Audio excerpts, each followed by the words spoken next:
Here are some results from the web. Hello, everyone.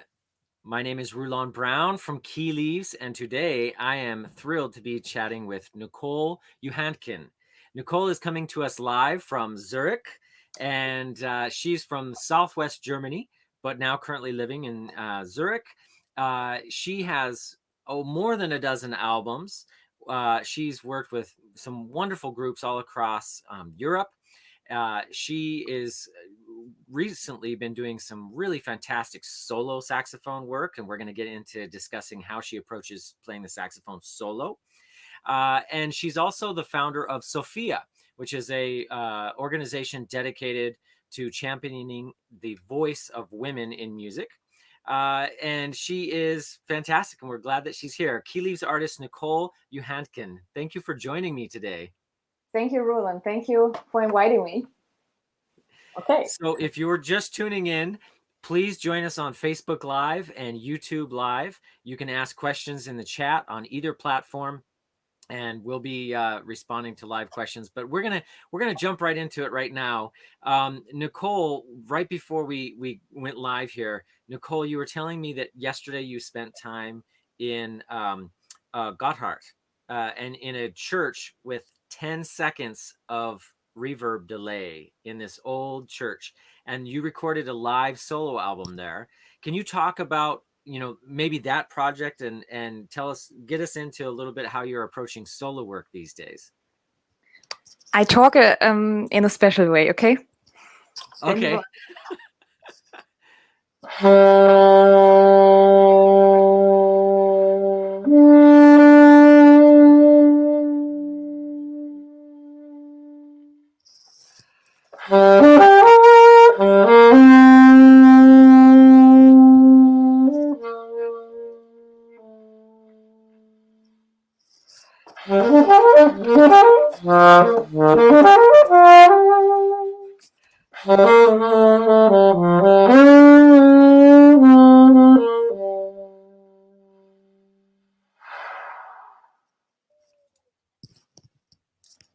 I hope it didn't over sound here. So actually, gorgeous. I like to speak through my saxophone. So that's why I played you some notes. This is one of the pieces I played solo. The beauty on playing solo is, especially in a little chapel, it was a little chapel, tiny, is a magic when you just pick only a few notes, like a bass note, a lower note on your alto saxophone, tenor, barry, or soprano, and then you let it lie. You let it. You keep space, and you don't play like do do do do do do do. You just stay there, and you just dive in this moment. And I love that. I really, especially if you are in a place where you have a big reverb. You don't have to go to a chapel or a church. You can go in your bathroom, or in the cellar, or in front of your door. If you are in between outside and inside your apartment, there's sometimes also a little bit of reverb. And I think the adventure to start solo is one of the biggest things to discover your instrument on a completely different way, and your voice changes. I swear it changes when you start to play solo in a chapel with a lot of reverb. You definitely play different. You don't think anymore about bebop scales, or you don't think anymore in rules. You think in music, which is beauty. Yes. Yeah, and I love that you're talking about the space. You instinctively leave more space, and you're focused on tone, right? It's all about the warmth, the presence of what you're doing all alone. Would you mind sharing some more? I love it. I want to hear more. You gave us such a teaser. Will you move on to something else? Tell us more what you're and if you could take your mic and put it maybe behind your shoulder, it'll feedback less. Yeah, there you go. Okay. Different kind of mic drop. Mm-hmm.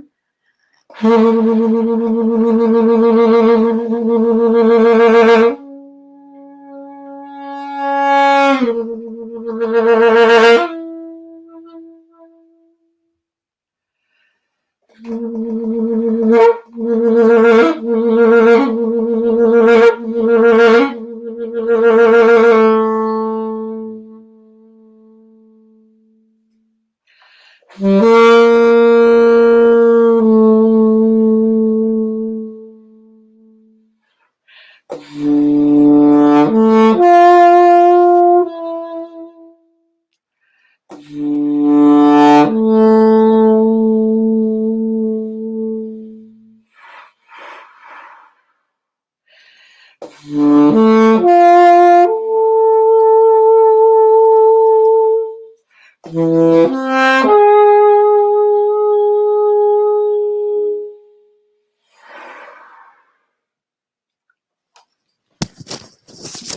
this would be. I love it.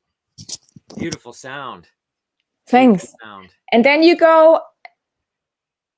mostly I have a melody, which is a melody still with space, because I don't have any rhythm behind me which tells me, okay, buddy, you have to play on the 3 and the 4, you know. It's everything is open, so I can say I want to put this note like the A.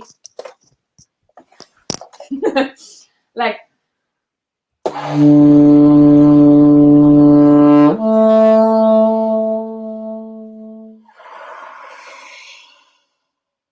and now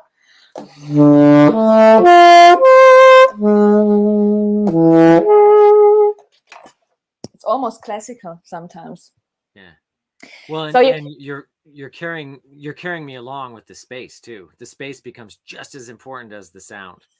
That's the crazy thing on solo. If you start playing like this, you don't follow anymore any rules. You are the creator, you are the painter, you are the magician in that moment, and this is very personal. So everybody plays different solo, and this is most amazing thing, because then music gets so different, which I love. How do you? Yes. How do you? Do you have any particular ways you practice it, or you just do it and you just dive in? Is there a particular methodology that you've approached this with, or just lots of experience doing it? The room will talk to you, actually. So there you cannot practice. That's the problem. You know your notes, you know where A is, you know where C sharp is, you know your instrument. Nice thing is if you are able to play very high and very low with this, if this is the golden thing on, you know, by yourself on the saxophone. If right now I have really a bubble here inside, like on the middle, and this is killing, but it goes away again. But this part, the mouth, the embouchure, is that's the lower level of a house. If you build a house on the second floor, it makes, you know. Yeah. So and actually this you need to practice, and if you practice this, for example, an easy exercise is like smiling. You see all the muscles here. You have a lot of muscles here, you know. If you smile, you can do it everywhere, in the car, in the bathroom, even to the person you don't like. That's subtle. And this, of course, experience, I think I played over 30 churches in Europe, and it doesn't mean the biggest church has the biggest reverb. Like the chapel on Gotthard is tiny. It's as tiny as my room here is, my little room. It's really, really tiny. So you just go there and let you inspire from the room. And of course, after time, many times you play it there, you know, if you're playing like, it's getting like, it can be an effect and like a nice sound. But if you're doing it like 2 hours, people will like, and yourself, you will be as well like a dead fish afterwards. So I think the magic is what I'm doing as well. I'm walking around in the room. So the different notes are jumping from one corner to the next corner, which is super nice. So which is for every player, it's an experience. Yeah. Do you do that Wonderful. sometimes? I have. You know, I used to do a lot of it in college. There were some spaces in Seattle that we would do small ensembles, like duos. There's they call it the chapel performance space. Oh, that beautiful. was a space that I loved playing in. And my teacher at that time, Denny Goodhue. He used to teach in Germany, but he moved back to Seattle, and he was all about tone and, like you say, the foundation, the embouchure, the can you really resonate? Can you control a very, very soft note and hold the listener's attention just with the energy in that soft, tiny thing? And so yes, it's really fun, especially walking. If you can move around in a space and move around with an audience, it's something. It's funny. It's that fourth wall, right? We think that the stage is here, and then there's this imaginary wall, and the audience is there.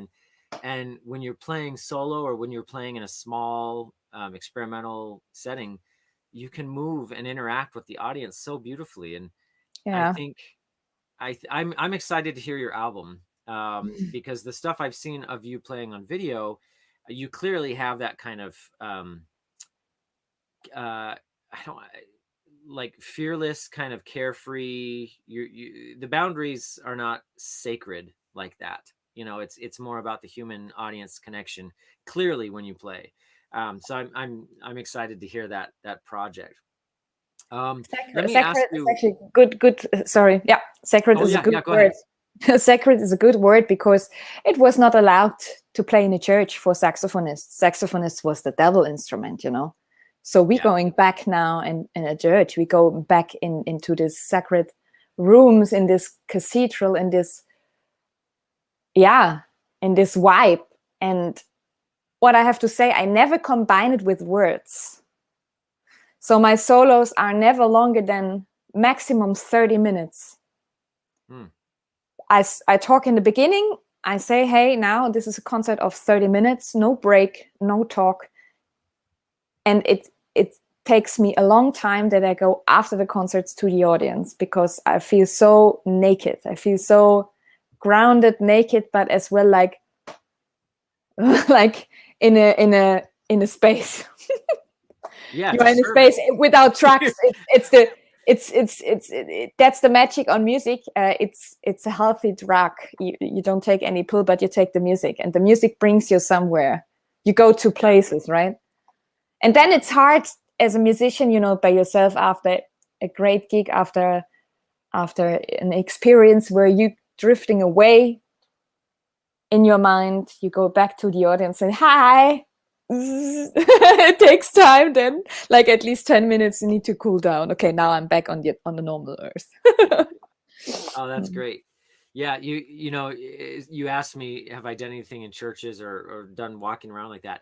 I totally forgot. I actually did. I did a sacred music project with. It was a short film that we entered into film festivals, and it did pretty well in film festivals.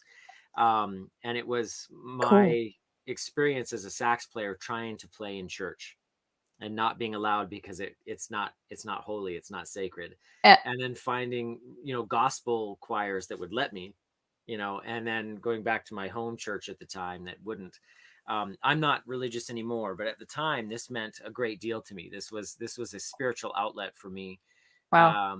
And to have my voice not be able to be shared with the congregation and community that at the time I cherished so deeply.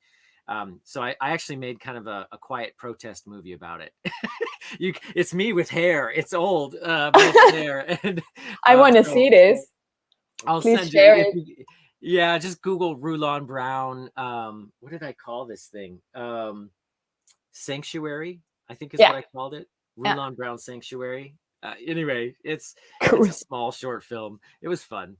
But I love how you're approaching this. So let's talk about just shifting gears slightly, because we're talking about what influences us from the space in the moment, what influences us with that audience interaction and so on. So tell me about the other types of influences you have, because when I hear you play, when I first heard you play, I'm like, oh, she has studied soul. She's gotten into like Maceo, like second line New Orleans style. Like you have spent some time really listening to soulful sax playing. Like you're bending notes, you're shaping, pushing and pulling rhythm. You do a lot of really cool soulful things, especially in your recordings. who influences you? That's what I hear, but tell me who really influenced you, so I don't just assume what I know or don't. Who do you hear? Okay. Who do you think? Well, I think, well, like I said, I think Maceo. I think a lot of like funk and like, because I'm hearing a lot of that. Like even in your albums with the Henry group, I'm hearing a lot of second line. You know, the sousaphone, boom, boom, boom. You know, a lot of groove, but also you've got some really cool space that you're using when you play. So I'm thinking you've done a lot of listening to maybe some of the ECM artists, a lot of ECM, maybe. Interesting. Isn't this the interesting part, right? We don't know Yeah. what people think of us.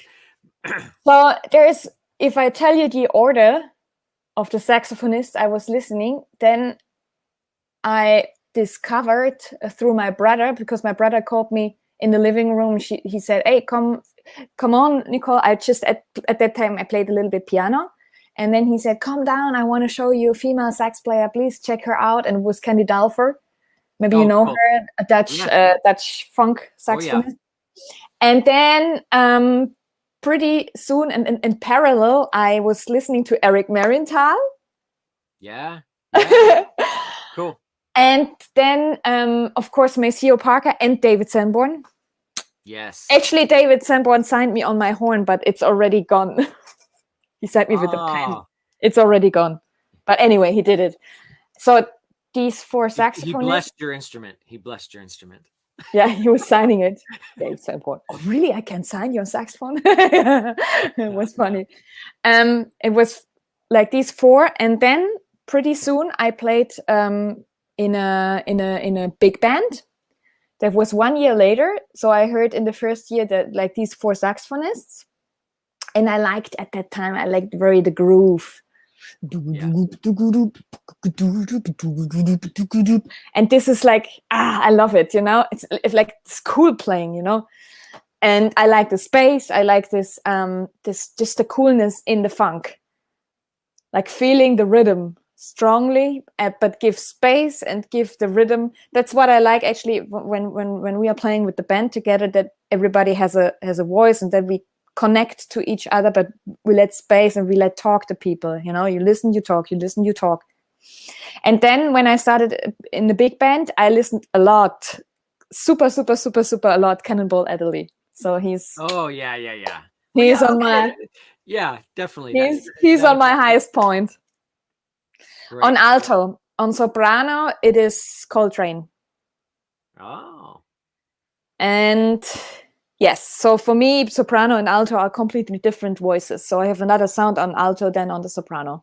But this is because the influence is, the influenciation is from Coltrane, and the other is Cannonball Adderley, which are like two streams, right?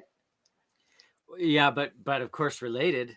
Yeah, of course related. I mean, yeah, exactly. But the output, you know, is different. Very different way of thinking about time. You know, when I listen to them playing together, I feel Cannonball. Well, anytime I hear Cannonball, oh, actually, I'm so aware of the groove and that tight and just dropping certain things just right there, just like, you know, that's Cannonball. And then Train is always like pushing and pulling and stretching the groove, like, you know, it's just. But yeah, but he plays one note. He has another style of playing. Coltrane plays, and bing, I get goosebumps. Yeah. This is like, he just only need to play this one note for 5 minutes, and it's like, I know his life, or I feel him like this. Yeah. I feel him. I can feel this intensity. This is what I like. And Liebman has that. He's like the. You studied with him. You studied with Liebman. Yeah. So yeah, I mean, studied sounds like a study of 6 months. It was. I always, if he's close to me, I'm like not frozen, but I'm like paralyzed. Like he's like he has an intensity and he has an expression. It's unbelievable. Yeah. Yeah. The I agree. movement is every note goes through him, and this is, I like it. Yeah. Physically playing the instrument. It's like it's not just air activating a machine when you hear him play. That's crazy.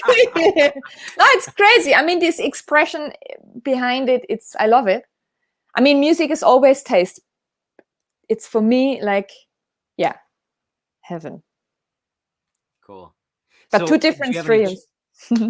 So do you have your soprano? Do you want to share a little ripple from that stream? Ripple. I learned some new words. Like more like in free playing, but for example, I would never play crazy in a church or in a chapel. I would never play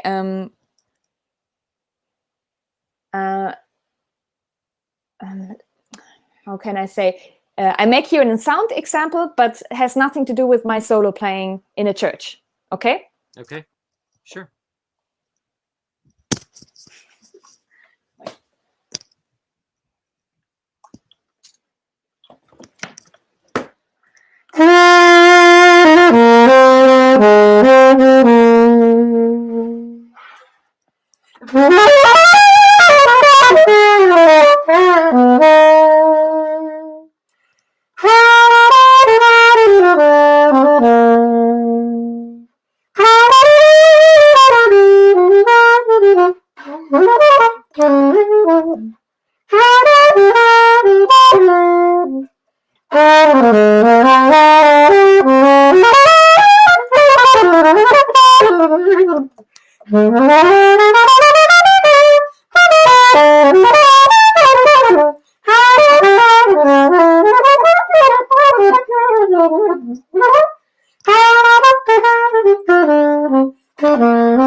And so on.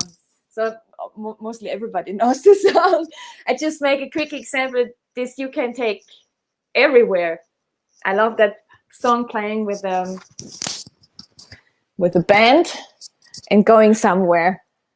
But in a church, I don't go there. I don't know. It has not something to do with I don't take it serious or it's not real meant. It's another way of language. It's another language you speak. There is no it's good or bad. It is something, and you can take it however it comes to you. So I'd love to ask you some sax, really like sax geeky questions right now, because as you stood up, I got to see your hands touching the instrument in real time as you moved. And I saw you do something I'd love to ask you about. I noticed your right hand, you're over the pearls. If this is the pearls here, you're reaching past the pearls with your right hand. You're very relaxed and almost flat fingered, right? Sometimes players will do this. And sometimes they're very like relaxed and flat fingered. Yeah, right. And I never recognized that actually. And so what I wanted to ask you about, I haven't noticed you doing that on your alto, maybe just because it's a bigger grip, but I did notice something about your sound. You were doing these beautiful falls, and it almost looked like key falls, like you were rubbing the right hand down from F to D. And I noticed you do that. I was like, oh, that's great. I'm making you think about it now because your hands have changed, but in the moment you were like, oh, it was beautiful. Have you spent time working on that? Is it just subconscious?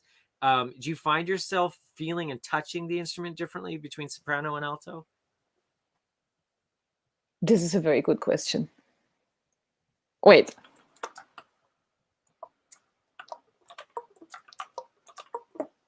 Yeah, I mean, this is like much more slim. So probably I reach out more like this. And the alto, I never recognized it actually. Yeah, you seem pretty tight, like right on it with the alto. Yeah, Yeah, I have short a little hands. more curve. No, Yeah. okay. Yeah. Yeah, on Interesting. soprano, it is. Yeah, you're right. I did that always. I never played like this. No, I never played. That feels very strange. Yeah. Yeah. It feels much more comfortable, much more relaxed if I'm doing like this. Yeah. So And actually, you can actually be really fast this way too. Yeah. maybe it's because of playing the piano. I'm doing not this, but I'm playing like this. Also not straight, but a little bit with a, instead of doing this. Yeah. Yeah. I'm doing more. Cool. Yeah, I mean, for me, in that way, it's ruling. Yeah,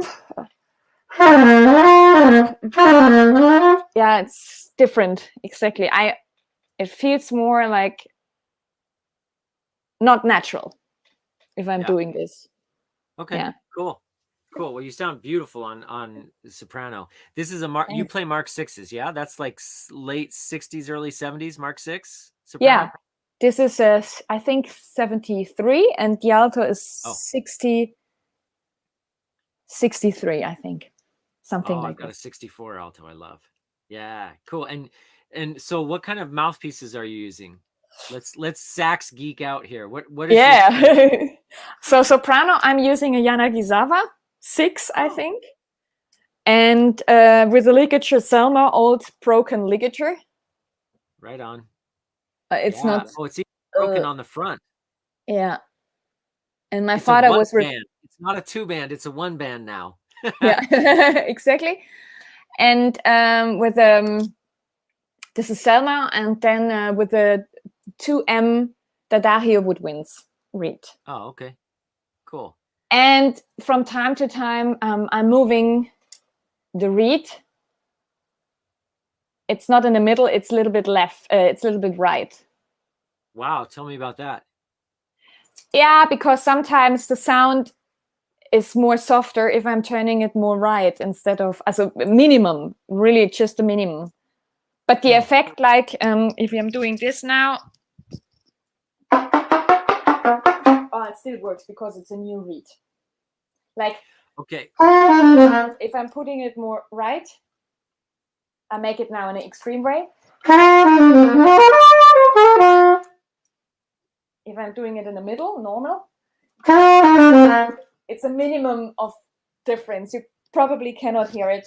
You probably cannot hear it with the microphone here. But you feel it. You feel it. And I don't think the quality is good enough that I can discern it from this recording, but you're feeling it, and it definitely affects how it feels in your mouth, yeah?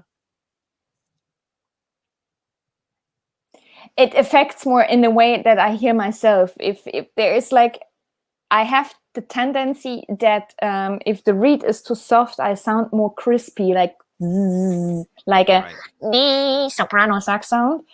And I don't like. I wanna have a warm sound, so I need to change a little bit the reed, like just really tiny bit. It's really a tiny. You almost cannot see it. Yeah. Maybe it's cool. It's just a little bit. You see a little bit of this. Yeah, this is maybe a 0.5 millimeter. Yeah, maximum. Interesting. And you can shifting it to left side or the right side, and then the sound is much more. It can be much more warm. It can be as well like more, and if it's more, you go to the other direction. Yeah.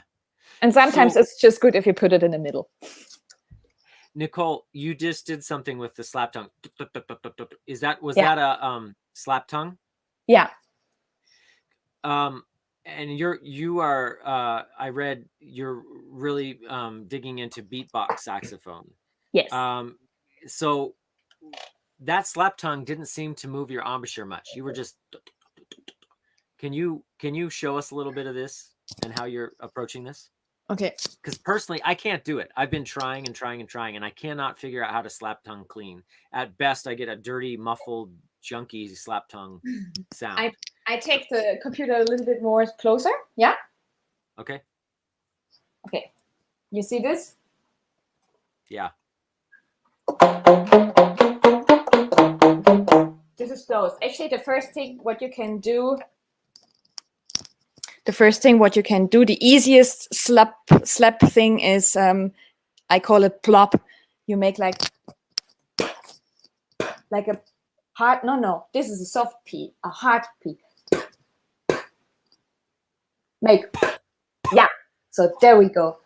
Because you want to spit out something, you're like, do it again, please. Again. Exactly. That's the way. Do you have your saxophone with you? Oh, I can. Yeah, I can grab it. Yeah, grab it.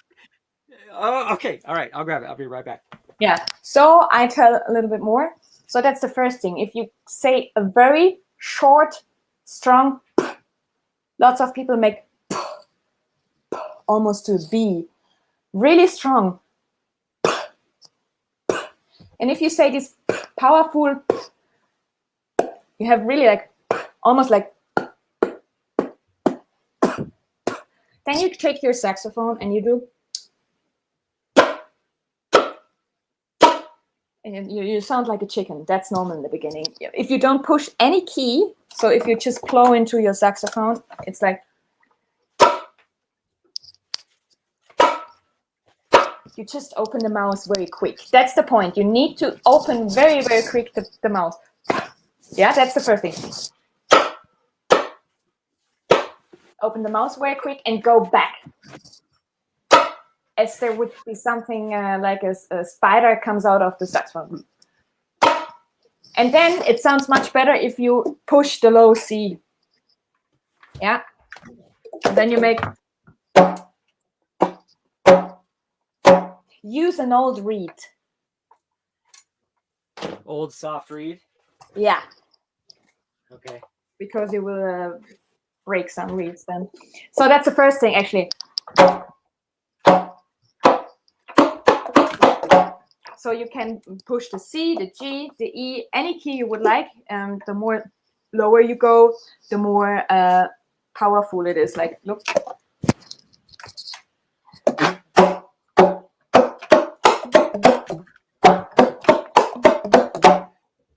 So that's the first thing. So the strong P.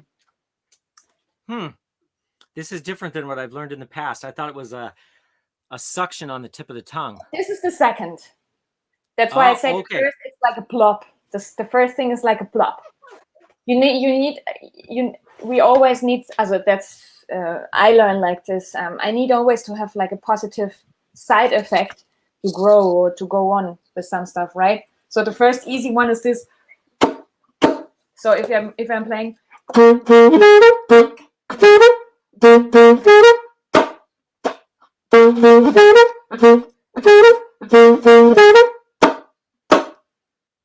sounds pretty nice. It's a pretty easy. And then if you push it very strong,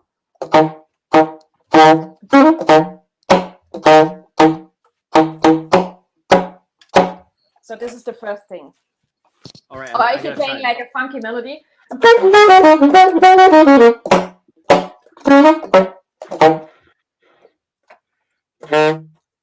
Yeah. So is it like this? Yeah. Yeah. But you know that's yeah. And you're doing it very nice. You don't, in the beginning I was always doing, I went far away from the mouthpiece just to make sure. Yeah, exactly. I'm trying to get that. Exactly. Make it again. And go quicker. Yeah. Okay. This is the first thing. So this gives you a positive effect, as a positive thing. You feel now good, yeah? So the next step is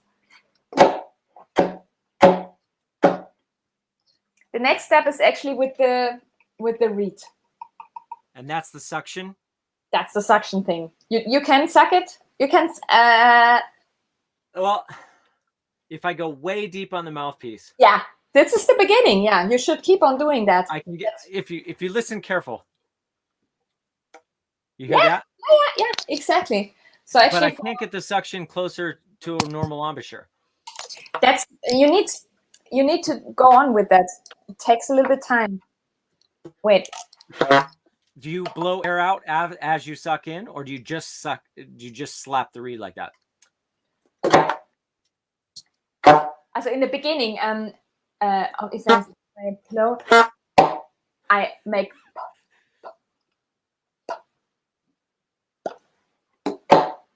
Also I not breathe in, but I just tiny bit blow in. Yeah, Okay. a tiny. Like, but the first thing is I did that like. Can you do this? Yeah. Not very loud. That's all right. That's all right. And then you go in the mouthpiece. You put your teeth on the mouthpiece, and you let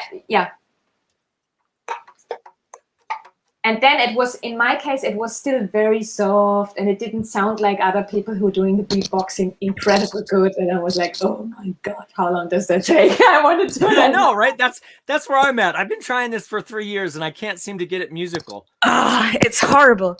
But then someday I didn't do it for quite a while, and then I redid it again, and suddenly it worked. So actually, you can hear me proper like this? Yes. Okay. So actually, for the people who doing this the first time, you have your reed here. You're seeing the sign here, and this has to show up, and then you put it on your mouth, on the tongue, and go very like this, but don't too much, because like, and then it has to make. Right. Everybody can. Actually, I don't know if the people who cannot do this, I don't know if they can. Yeah, you can do it, but there are people on the world they cannot do it. Then I don't know if that works. So if you can do that only with the reed, then you use. You see, I already destroyed my reed. My new reed. I'm glad to know I'm not the only one warping and destroying reeds trying to do this. I tried it on my berry, and the thing looked like a banana. Exactly. Yeah. So then, if you're doing this, I feel like I'm a duck.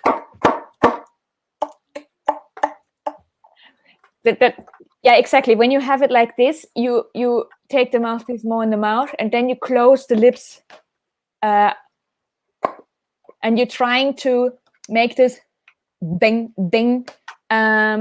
Exactly, I can hear it, and it feels still strange because the reed is very in the back. Yeah. Yeah. Yeah.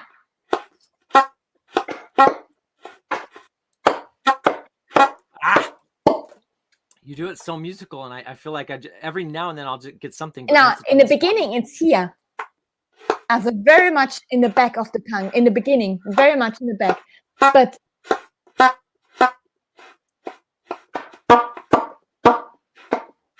the more you're doing it, you can move from here more like this with the tongue. In the beginning, the tongue is like this. Yeah, I'm. The more you're doing it, it goes more in. It's ridiculous. I've got such a weird embouchure trying to do this. Yeah. Yeah, and in the end, I'm doing it only with the reed, and it's just the tip. Yeah. And then can you do it? Not like that. But no, start to do the tongue. I'll try this. So if I go deep enough to get the suction, I'm almost there. Super. Play now like a D, low D. A low D? Yeah.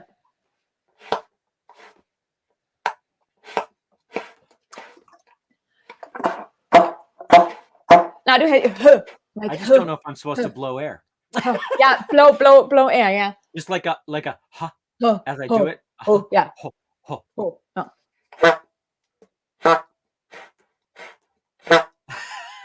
Yeah. sounds ridiculous. It sounds like a chicken in the beginning, but it's totally normal. Go like this. Okay, make it again for me, Okay. please. Thank you for this lesson. No, I tried to explain how I'm doing it. Yeah. Ooh, that was Exactly. good. That second to last one was good. I swear, the more you're doing it, the more you can go out of the mouthpiece.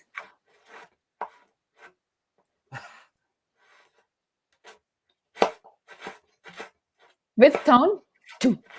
Blow in. Yeah, you're getting there. Ooh. I hear it. I can hear it. And what kind of reed do you use right now? I'm using this is a cardinal 2.5, because you said use a soft reed, an old reed. So this is, somebody gave me an old cardinal. Ah, that's a good. That's a good. Yeah, it's good. All yeah. good. All good. Cool. Okay, do it again. Ooh, that's good. If I don't think too much about it, it sounds better. Yeah, that's the thing. If we don't now with the tone.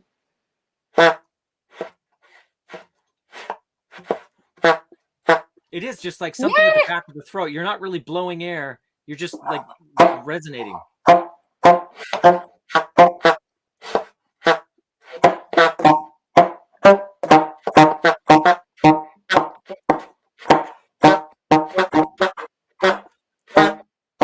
Exactly. It's not really a breathing in. It's just like you would say the D. Yeah. There was. Say like D. D. Yeah, it is. Yeah, I think I'm getting it. It's weird, but I think you helped me figure it out. D. D. Think a D.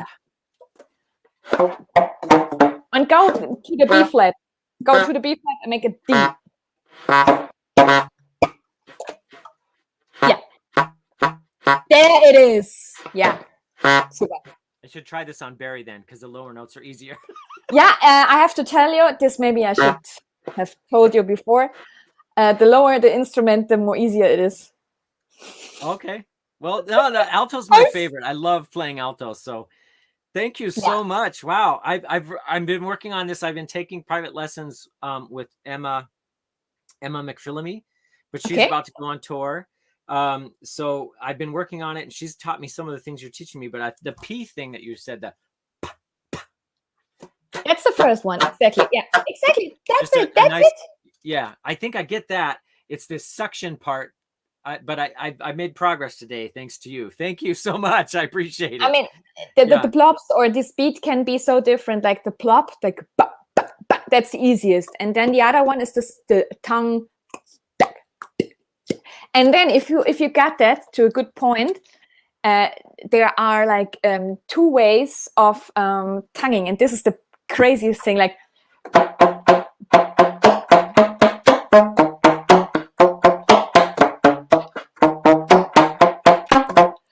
I mean, if you make like this, the closed ones, I push only the D. Look. Maybe this is too loud. Is it too loud? You're okay. Go for it. Like.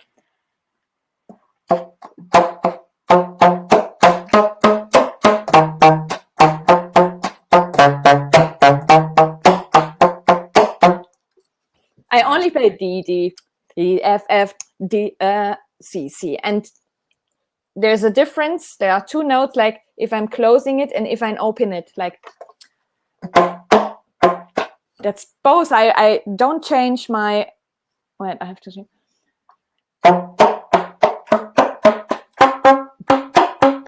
And the lower you play, the more nicer it is with the block. That's cool. It has more effect. Exactly. This is a world by itself, but sometimes I didn't play it for a long time and then came back and it was much better than before. So making a break is good for the brain because the brain is working on this stuff. Cool. For me, it's always like this. I'm practicing something very strong. I never can do it in the concert. And then after a half year, it pops up like, oh, okay, now it works. Our subconscious is more powerful than our conscious. Yeah. Sometimes, especially. Wow, thank you so much for that. I know we're kind of coming toward the end of our time together, so I just have a couple other questions I'd love to ask you. So these are questions I love to ask everybody I speak with. What do you wish you did less of in your creative journey?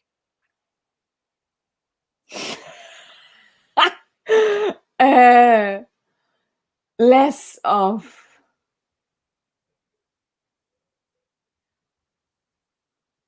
Oh, good question. It's hard to answer, actually. Yeah, it's a tough one. We'll come back to it. You can also message me or something. Yeah. Okay, next question. You are either tired or sick, or you've had a strong emotional something happening in your life, and it's now concert time and you're just not feeling it, or you're in the studio and you're not feeling it. You're not feeling that connection to your instrument or to the moment or the job you've been asked to do, right? This job of being creative, being engaging. What do you do? I never had this situation, I have to say. Oh, cool. Then you're living right. This is good. Okay. I only had one series, body things for 3 months, where I just to heal I canceled the concerts because it was not possible to play. But on the other hand, jazz is so open. Jazz has so different output signals. It means the next day is always something different. And sometimes, there are gigs or concerts where you're feeling it's like, oh, this was magic. Of course, you cannot have magic every time. Actually, I had when I was 27, I had one concert with my German band, and I lost completely my mind. So I woke up like after 5 minutes playing with the drummer alone, and we were playing, and I said, hey, this feeling, I want to have this feeling again. So there are just few times where I can really, I'm like, this is like spiritual now. This is not so often, and you cannot program it. Sometimes it happens. I mean, of course, I have always fun to play, but then there are the magical situations where you're leaving the stage somewhere, even if you are standing on the stage, but you're leaving it, you're going on another place, you are somewhere in your mind. This is rarely, you cannot say you want to have that now. That doesn't work, because in this case, if you are two people, you have two musicians, they communicate, and sometimes it can happen. It's like, like a flower which opens, and say, oh, this is the thing. But the rest of the gigs, I think I never had the feeling of, oh no, I cannot play now, except of this 3 months. But I think I never have that, because maybe I was growing up like in different styles of music. My father, he collected tennis balls just to buy his first trombone. And he started to play the trombone in various bands, and he made dance music, jazz, evergreens, and from Joe Cocker to Duke Ellington, like this range of music. So I feel comfortable in almost every situation, except I'm not a classical player. So this is not really my field. I love classical music, but I'm more improvising person. I like improvisation. I like more jazz, and this has so many colors. So no, I never felt wrong somehow. Great. Not in music. Sometimes I had once the situation, I was on a festival and Eric Harland was playing with a piano player. I don't remember. A great one, and it was a big famous festival. And I think I was 21, and I went by car 10 hours in the north. And I thought, I want to go there, I want to play there the session, because it was in the program session, And then we played Footprints, and we went to crazy places. And of course, you can play always better. It's never ending, It's not oh, that was a great solo of mine. No. It's always you grow. It can be always better and better and better. But then one of these guys of the organized came to me and he said to me, because it was not really an open session, but it was written in the program, he said to me, let the big guys doing their job. And I said, okay, I will come back.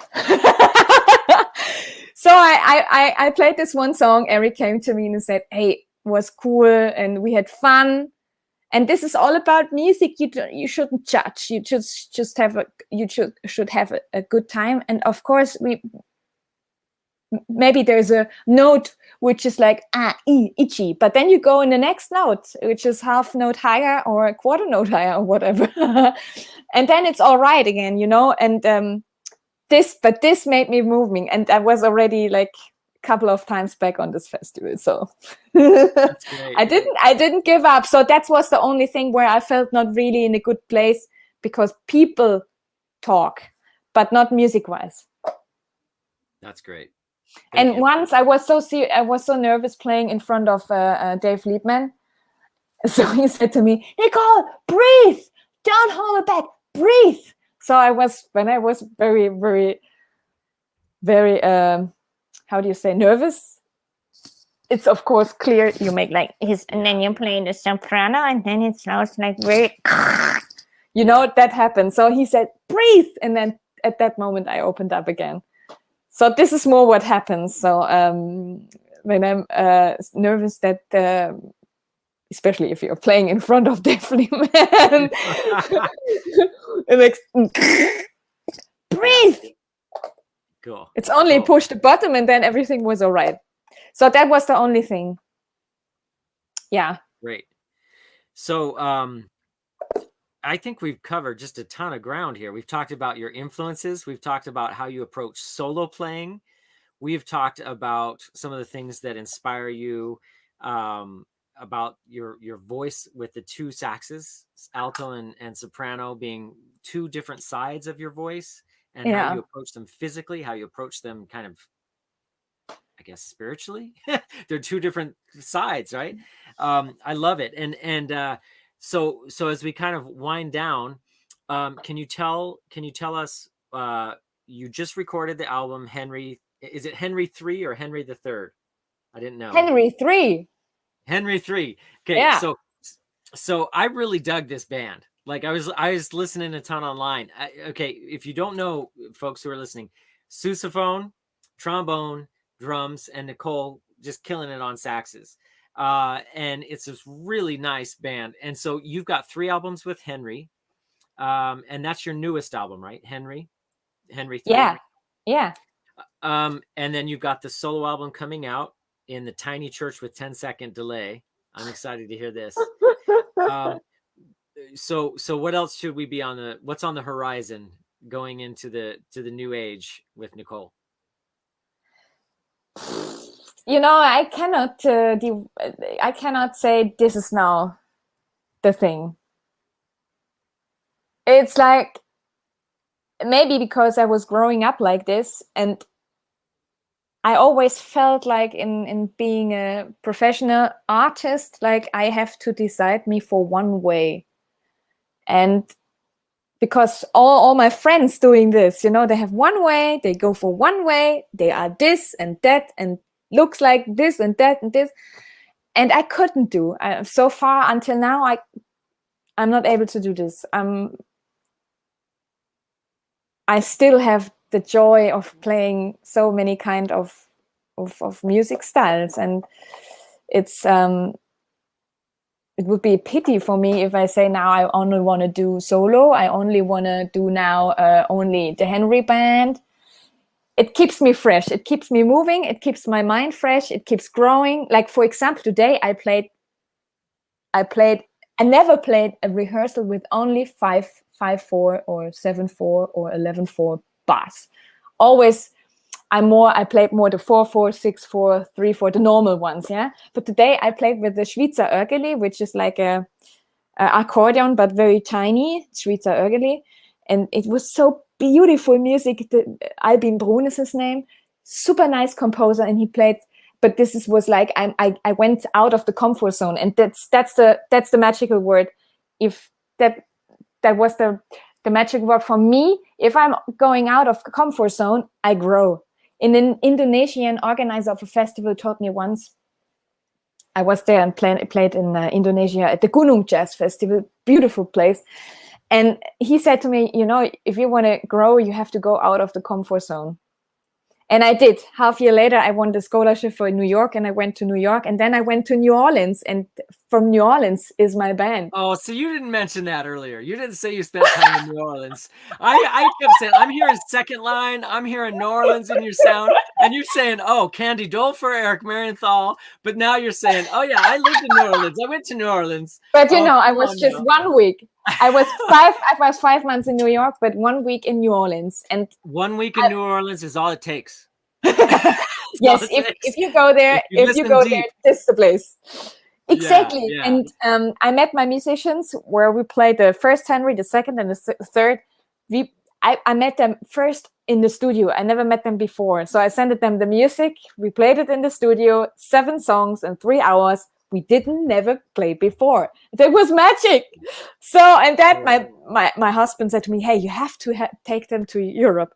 And that was the opener for Europe. So the 2 guys as a Paul and John couldn't make it to Europe this year, but Tuba Steve Clan, he came, the sousaphone player, he came to Europe, and we played in May, 2 weeks of touring with live audience in Austria, Germany, and in Switzerland. It was phenomenal. Wonderful. Well, yeah. Nicole, it's really been a pleasure, and I appreciate all your help, and I'm going to go practice now. You gave me tons to practice. Wonderful to chat with you, and I wish you just continued success in all your creative endeavors. It's really a pleasure to get to know you better, and thank you for all your support as a Key Leaves artist and a creative artist. I love it. First of all, I love it, and I have to say, I use it actually every day. And when I didn't use it for 1 day, it covered again. It was sticky. Oh, it's stuck. Yeah. It's stuck. So that helped me to keep it very good open. So everybody which want to try it, please check it out. Cool color, cool thing. I like it very much. Thank you very much. All right. Thank you, Rulon. You're awesome. Thank you very much. And do you know John Hansen, a tuba player from? John Hansen? Yeah, he's from Seattle. I know a piano player named John Hansen. I don't know a tuba player. But okay. Go ahead. Great. So you played with Aaron Parks. He's also I did. Player, Aaron Parks? I jammed with him. Yeah, in Helsinki, no, not in Helsinki, in Reykjavik, Iceland. Oh, that's on my list. I gotta get that. Was killing. He was playing the beginning like this, and then I played solo, and then afterwards he started to stand up. That was so killing. He's super. I love his playing. Yeah, he's from Seattle. He's from Seattle, and my wife, when I was dating my wife, I took her to at the time it was the Thelonious Monk International Jazz Piano Competition, and Aaron was a finalist. It was Aaron and Aaron was one of the 3 finalists, and then the other one, the son of the bass player, great. I'm spacing it out right now. Arranger for Whitney Houston. He wrote her arrangement of national anthem. I'm sorry, I'm spacing out his name, but really monster piano players, and Aaron just pulled out all the stops, and that's where I was like cheering him on, like, yeah, go Aaron. Yeah, he's a great player. I bet that was wonderful to play with him.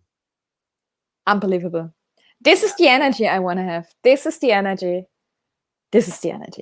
Yes. Well, on that, thank you very much, Rulon. Okay, thank you. Have a great day, Nicole. You too. Bye-bye. Bye-bye.